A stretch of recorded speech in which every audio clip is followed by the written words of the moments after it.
रतनगढ़ नाम का छोटा सा गांव था, जहां हरिया नाम का एक गरीब किसान रहा करता था। हरिया बहुत ईमानदार और मेहनती व्यक्ति था। हरिया के परिवार में उसकी पत्नी गौरी और 5 साल की बेटी चंदा थी। हरिया के पास एक छोटा सा खेत था, जिसमें वह खूब मेहनत करता, पर फसल कभी भी अच्छी नहीं लहराती थी। एक दिन हरिया की पत्नी हरिया से कहती है, सुनिए जी, हम इतनी मेहनत करते हैं, पर ऊपर वाले को कभी हमारे ऊपर दया भी नहीं आती। तुम चिंता मत करो गौरी, भगवान के घर देर है अंधेर नहीं। देखना तुम, वो हमारी एक दिन जरूर सुनेगा।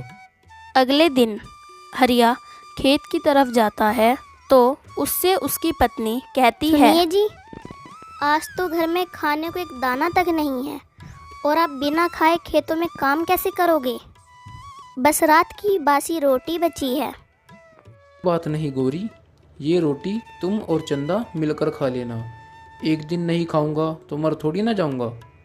इतना बोलकर हरिया खेतों की तरफ निकल जाता है। रात को जब हरिया घर लौटता है, तब वह अपनी पत्नी से कहता है, गौरी, मैं सोच रहा था क्यों ना इस बार मैं शहर जाकर अच्छी क्वालिटी के बीज लाऊं और उनसे खेती करूं। लेकिन हमारे पास पैसे भी तो नहीं है कि हम शहर से जाकर बीज ला सके।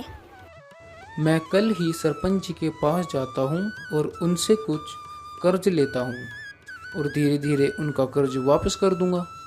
लेकिन सरपंच बहुत घमंडी और स्वार्थी है, क्या वो हमारी मदद करेगा? मुझे पता है गौरी, पर हमारे पास और कोई रास्ता भी तो नहीं है। अगले दिन हरिया बड़ी उम्मीद के साथ सरपंच जी के घर जाता है। सरपंच जी, मुझे कुछ पैसे उधार चाहिए। अगर आप मुझे दे दें तो आपकी अति कृपा होगी। जैसे ही मुझे अपनी फसल में लाभ होगा, मैं आपके पैसे ज्यों के त्यों मोड़ दूंगा।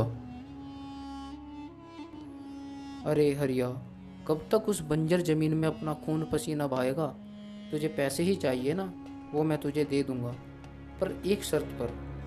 तू अपनी ज़मीन मुझे बेच दे, बदले में तू मेरे खेतों पर काम कर। मैं तुझे हर महीने 500 रुपये दूंगा। बोल, है मंजूर? नहीं सरपंच जी, वो खेत मैं आपको नहीं दे सकता। मेरी तो रोजी रोटी का एकमात्र सहारा है वो खेत। अगर वो भी आपको दे दूं तो मेरी पत्नी मेरे बच्चे क्या खाएंगे? मैं अपने परिवार का भरण पोषण किस तरह करूंगा? इतना सुनकर हरिया वहाँ से चला जाता है और मन ही मन सोचता है, सही कहती थी गौरी, सरपंच बहुत घमंडी और स्वार्थी व्यक्ति है। वो कभी हमारी मदद नहीं करेगा, पर अब मुझे कहीं मजदूरी का ही काम करना पड़ेगा। अगले दिन हरिया बाजार जाकर एक सेठ की दुकान पर काम मांगता है। नमस्ते सेठ जी।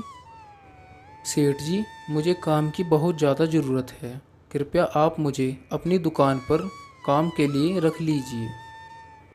काम तो मिल जाएगा, लेकिन बोरी को उठाकर गोदाम के अंदर तक रखना पड़ेगा, और तुम्हें मैं रोज का वेतन दूंगा 100 रुपये।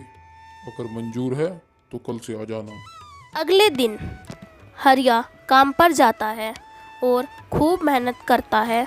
अपने रोज के पैसों को जोड़कर शहर से बीज लाता है और उससे खेती करता है।